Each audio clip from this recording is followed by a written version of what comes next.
This is amazing. Oh my goodness. Thank you so much to everyone who responded to my most recent video on The Acolyte. We are going to have a great time if you love writing and new fiction. So many of you took time to write lengthy, well-thought responses, and I tried my best to respond to as many as I could, either with a like or with a heart or with my own response. And I can't get to all of them. There's so many of them. This is clearly, this whole poor writing in Hollywood, it is clearly an issue, and it sounds like we've all had it. And I just want to let you know that I feel kind of like my tribe has found me, and I'm so happy that I was able to connect with you through this video. And if you like the things that I do on this channel, I'd be so happy if you'd join me and if you'd stick around. In fact, a lot of you have gone over to my website and checked out some of my original writings, and I just want to let you know how privileged I feel that you've decided to join me there. And I'm so excited to do more there. I'm just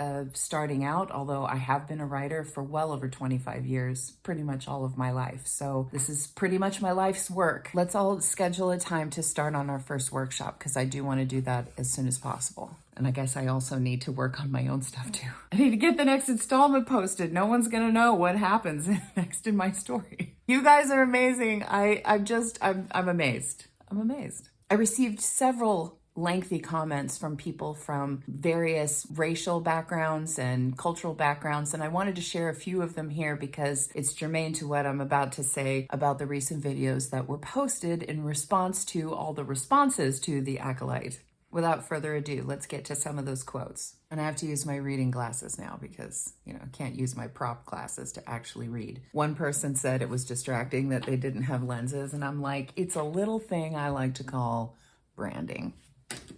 So here we go. Pink Ranger 1105. As a lesbian, I do not need lesbian representation. Not in Star Wars. That's not what Star Wars has ever been about. It is strictly about good overpowering evil. I was in high school when my best friend, who is a male, introduced me to Star Wars. I've always been drawn to characters with kindness and wisdom, which is why, for me, Star Wars was so powerful, because that's what so many characters in Star Wars represented. I don't care about gender, although as a youngster, Queen Amidala Padme was so impactful in my eyes. She made many mistakes, I know, but she carried so much for her people and what was good for the Republic as a whole. Moreover, her desire to constantly try and hold on to the good in Anakin, even when he was going down a path she could not follow, she still held out hope. That hope became Leia's most powerful asset. This all came from a man who understood people.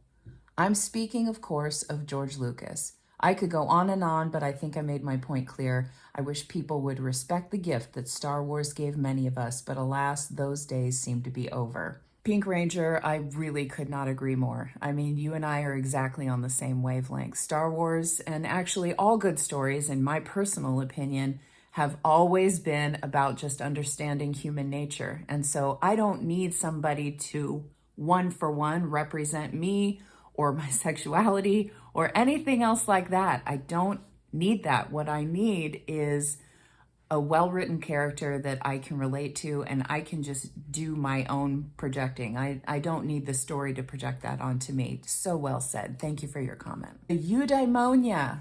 I hope I pronounced that right. I've read some genuinely amazing fan fiction. It's not just cringe teenager writing. Off the top of my head, I can think of 3 Star Wars fanfic writers who would have done such a great job that I'm genuinely sad they'll never get to make live action Star Wars. I wanted to bring this up because this was something I didn't get a chance to mention in the previous video. I actually have written a Reylos romance fan fiction. It is complete. It is sitting out there on the internet. I'm not going to point you to it. You're going to have to dig and find it. I'm not embarrassed by it. I actually put a lot of work into it. It took me 2.5 years to finally finish it because I have a tendency to procrastinate. I wrote it for a friend of mine who was like a hardcore Reylo at the time. So I love me the Reylos, actually. I know a lot of you dudes out there are probably not going to get this, but there is a thing to Reylo status, and it is a thing, and the Reylos enjoy it very much, and I enjoy the Reylos. I'm not really in that camp anymore just because I was a visitor, but I was a respectful visitor, and I gave an offering to the Reylos on behalf of a friend of mine who really enjoyed it, and I had a fun time writing this little piece of romance fan fiction. Fan fiction is fantastic, and there are some fantastic writers in the fan fiction space. I did not clarify that in my previous video, so I wanted to bring that out. Thank you so much to everybody who is a fan fiction writer and who is a fan of fan fiction who made their thoughts known in my comments. I hear you, and you're absolutely right, and thank you for calling me out. Okay, the next one is Somariba333. I hope I got that right. He says, thank you for saying this. I was a little Hispanic kid in the 80s that grew up watching and loving Star Wars. And no time did I ever feel excluded or sad that I didn't see anyone that looked like me. I still imagined myself being Luke Skywalker. My wife also grew up loving Star Wars too. She wanted to go on adventures with Han and Chewie. She doesn't want Star Wars made for girls by girls. I showed her the chant in episode 3 of The Acolyte, and she was like, what the hell? Disney killed Star Wars, and now I just don't care about any future projects. Again, sad and same. And will you tell your wife I said hi? I actually was listening to podcasts this week, and there were some folks who were not white who were talking about how when they were growing up, they played Luke and Leia and Han, and everybody had fun playing with Star Wars, and they never really thought, oh, this person doesn't represent me. Like, it was just a great story. And it is. It's super sad that Disney has just kind of harpooned this thing with all kinds of crazy ideology. It's like, you're not listening to the original fans. I reference back to my previous video, okay?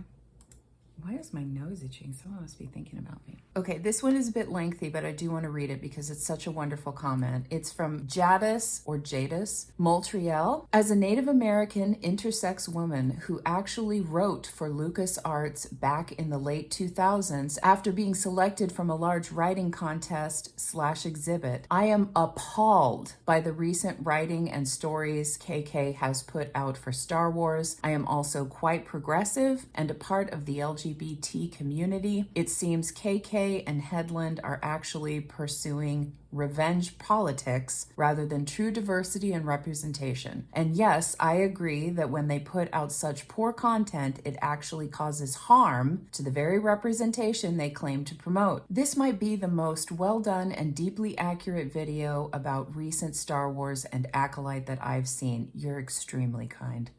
I would jump for euphoric joy if this video went so viral that tens of millions of people saw it, so that Disney would have no choice but to watch it and listen to your words so that they could understand why it went viral to such an extent. This is the exact honest and constructive criticism that they need to have their minds open to. Not Kennedy or Headland, they are lost causes due to being so deeply invested in their revenge goals, but the controlling executives at Disney who have the power to abruptly course correct. They need to see this. Thank you for sharing your feelings. They are authentic and shared by more people than we could imagine. Amen. Amen to you, to your experience, and amen to they need to hear it. This is exactly why I got on the internet and put my face out there and said, not okay.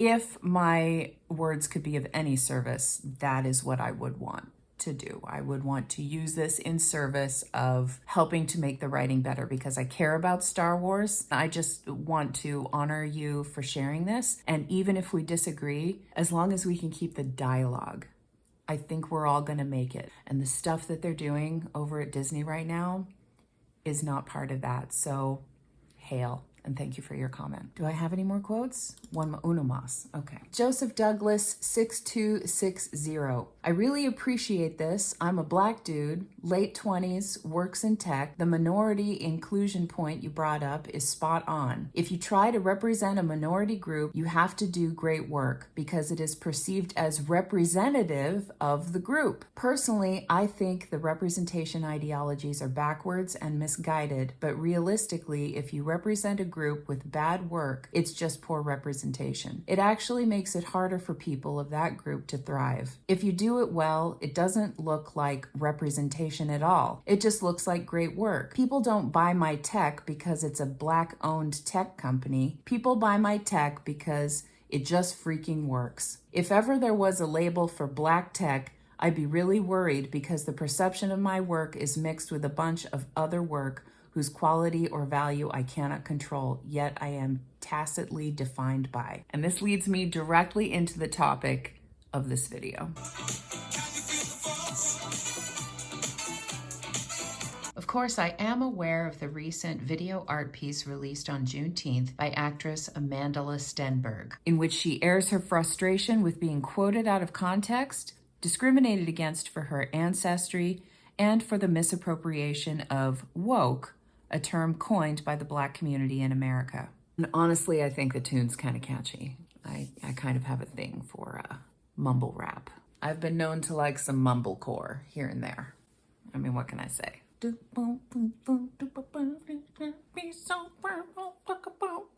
So let's bring it into context, shall we? Let's examine the quote that she gave on the Trevor Noah show. Welcome to the show. Thank you. And congratulations on a stellar film that is touching people. It's inspiring people. I mean, I saw people cry in the cinema. A young girl played by yourself who is friends with a young boy who gets shot at a police stop. So it's based on this book by Angie Thomas, which is incredible, and I highly suggest that you read it if you haven't. But it's supposed to be a tool of empathy. So oftentimes we see these events portrayed on the news and in media, but usually they're misconstrued or they're at least postulated so that they don't fully humanize the people of color who are killed and affected by these events. And so that's what this is supposed to be a tool to do. It's supposed to ground it in a personal narrative, and hopefully people will have a sense of empathy because of that. And so far, it's been really successful. We have a lot of white people crying after. I understand why so many people cry, and I think it's partly because of the empathy that you speak of. Looking at the film, looking at the response that it's gotten, what would you say your greatest hope and success would have been beyond the white people crying?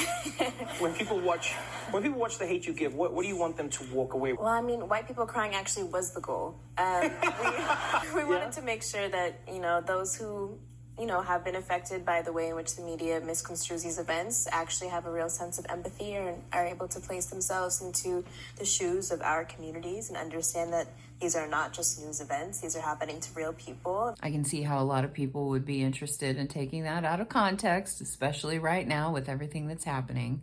But I also think it's kind of unfair. I always think it's important to keep things in context. I'm a writer. I think context is important. This is part of why I didn't like the Acolyte script, because there's no context or continuity to anything. She wanted the film that she had been speaking about to evoke a sense of empathy in the audience, specifically empathy in white viewers. And I think that's admirable.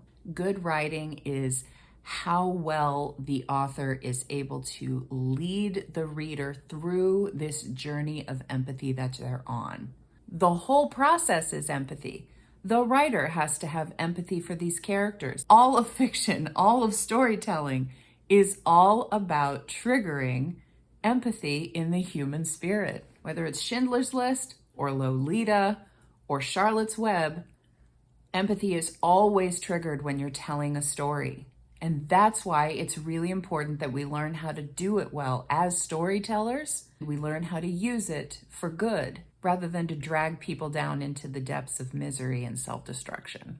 So this begs the question, if I was Leslie Headland and I was given this opportunity with a whole bunch of money and this cool franchise, and I wanted to make sure that other groups were included, exactly how would I do that in a way that could connect with my audience? Because these are some very valid points that Amandla is bringing up in her rap. So how can we be inclusive without being patronizing? First of all, we need to talk about the difference between indoctrination and empathy. Up until now, it's just been on-the-nose dialogue full of concepts that any American collegiate scholar would have heard if they completed an English degree after 2015, which in fact I did. This quote from Barbie, generally known as the Barbie speech or the Barbie monologue delivered by America Ferrera, is a perfect example of this kind of on-the-nose speech. You have to never get old, never be rude, never show off, never be selfish, never fall down, never fail, never show fear, never get out of line. It's too hard. It's too contradictory, and nobody gives you a medal or says thank you. And it turns out, in fact, that not only are you doing everything wrong, but also everything is your fault. And if all of that is also true for a doll, just representing a woman, then I don't even know. These concepts energized many female, queer, and minority students, and now they're conveying the ideas directly to audiences without much finesse or personal interpretation. This has prompted an amazed response from audiences hearing the information for the first time. But these ideas are not empathy-inducing and ultimately leave the viewer or reader with a hollow feeling. They may feel like a piece is good because they imbibed a new ideology they liked, but that's just learning something new. Once you know it, you want to go back to hearing a story, which is a journey of empathy. So when it comes to ideas or ideology, some new ideas can be necessary but unpalatable, and other ideas can be harmful but highly palatable. I am all for discernment of the reader and generally not for censorship. There's a lot of really messed up books out there, and I think it's important for us to keep a record of those ideas and not to destroy them, because we need to continue to evaluate them, especially the wrong ideas, to reiterate why we don't engage in those ideas anymore or why those ideas are harmful. I know this is a tricky topic right now, but I happen to believe that censorship is not the answer. What is helpful is personal discernment and making sure that we have open dialogue.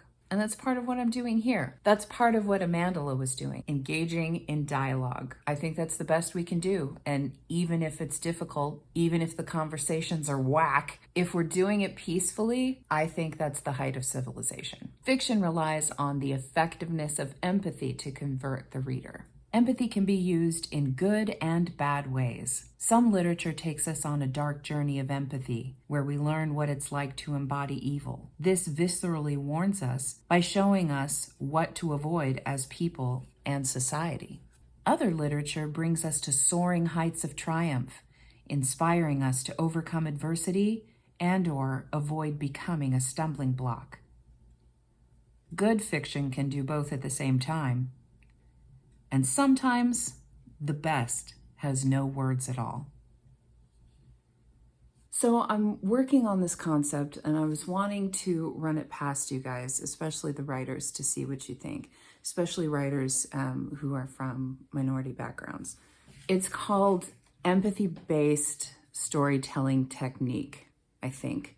I'm still working on it. In my opinion, the process of learning to write well is the process of learning how to write with empathy. So if you're doing it effectively, it should already work. But I was thinking I would put together a little framework and, call it a little technique and just offer a little bit of help to the writing community as much as I can, because I want better movies. This is just an idea. I am just now sharing this with you guys. I'm trying to develop these principles, and maybe if you want to leave a few ideas, that's great. I intend to make this pretty much open source. I got such a huge response, I wanted to share it with you and see what you thought. It'll be available on my website, which you can find at the link below. How could we put together an empathy-based technique where the writer just sort of became aware of how they were writing?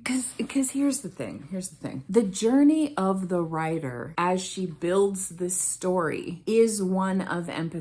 While I'm writing a story, and let's say I'm creating characters from out of nowhere, the journey to create them comes from all the experiences I've had, comes from the people that I have talked to. So maybe it's just a matter of the writer being fully informed. I think it has to do with the writer expanding their empathy, their own personal sense of empathy in the real world. It's about not being shut off in here as a writer. It's about having a compassion for the other people on this planet. I think this is something that many old masterful writers knew. I think they really understood this, and that's why their writing landed so well. I suppose if we were in a collegiate setting, we could argue this point ad infinitum. I don't know, maybe I don't even need this technique at all. And I'm gonna keep chewing on this idea. I don't even know where it's gonna lead. We're all complaining at each other back and forth. The only solution really is to just start listening to each other. All I need you to do is just keep speaking, because I'm listening. In this world literature class that I was in college, we talked briefly about fables from the Middle East, and there was this really amazing point that has stuck with me for years. In that region of the world, storytelling was considered a form of psychology. Telling a story was potentially a way to make an insane person sane. That's kind of played out in the foundational story of 1001 Arabian Nights, in which Scheherazade tells stories to the Sultan. He's insane and he keeps killing all of his wives. And so she says, don't worry, I got this, I'll marry him. And she keeps telling him these stories and leaves him on a cliffhanger every night so that in the morning he can't kill her, because if he kills her, he doesn't know the rest of the story. She tells him stories every night, and bit by bit, story by story, his mind heals until finally he realizes the error of his ways. He realizes that he's in love with her, and he realizes that she has given him the greatest gift, not just of love, not just of children, not just of a peaceable kingdom, but the gift of sanity. And I think that's kind of my goal. I'd like to tell 1001 tales and hopefully deliver a little bit of sanity to the world. I don't know. I have grandiose goals. But again, I am so thankful that you are here with me on this journey. Thanks again. And look, if y'all don't end up sticking around on my channel, I totally understand. But I really, really appreciate your subscriptions. I appreciate all of your comments. I look forward to telling more stories with you and encouraging you to tell all of yours. Until next time, peace and blessings, and keep writing.